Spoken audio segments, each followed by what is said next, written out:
مسلم league نون extension دینے پر شرمندہ ہے۔ 2019 میں جنرل باجوہ کو توسیع دینے کے موقع پر تمام سیاسی جماعتیں یک زبان نظر آئیں۔ مسلم لیگ نون ہو، پیپلز پارٹی یا تحریک انصاف، سب جماعتوں نے مل کر آئین میں ترمیم کی، یہ توسیع ممکن بنائی۔ یہ یکسوئی رضامندی سے تھی یا زبردستی، یہ تو وقت بتا ہی دے گا، لیکن اب سابق وزیر اعظم اور رہنما پاکستان مسلم لیگ نون شاہد حقان عباسی ایکسٹینشن سے متعلق قانون سازی کو غلط قرار دے رہے ہیں۔ ایک ٹی وی پروگرام میں بات کرتے ہوئے انہوں نے کہا کہ آرمی ایکٹ سے متعلق ترمیم کی ضرورت ہے، ہم نے ترمیم نہ کی تو فوج خود ایکسٹینشن سے متعلق قانون میں ترمیم کروائے گی۔ انہوں نے کہا ہے کہ جنرل ریٹائرڈ باجوہ کو توسیع دیتے وقت جو قانون میں ترمیم کی گئی وہ غلطی تھی۔ قانون میں کی گئی ترمیم کو ختم کرنے کی ضرورت ہے، ورنہ فوج خود اس قانون میں ترمیم کروائے گی۔ شاہد حقان عباسی نے کہا کہ فوج کے سربراہ کو ایکسٹینشن دے دی گئی اور فوج کے سربراہ نے قبول کر لی۔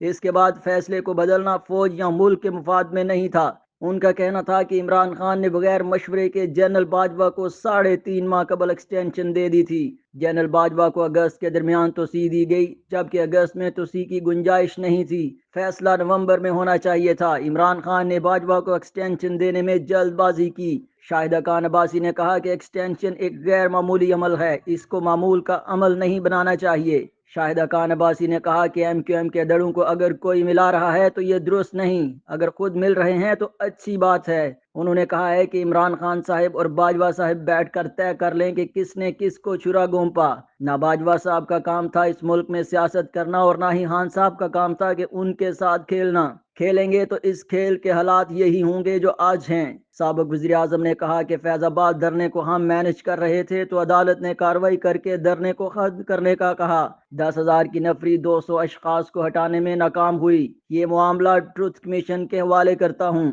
انہوں نے کہا کہ ٹروتھ کمیشن بنایا جائے تاکہ حقائق عوام کے سامنے آئیں۔ حمود الرحمان کمیشن رپورٹ شائع کر دیتے تو شاید آج ہم ان مشکلات میں نہ ہوتے۔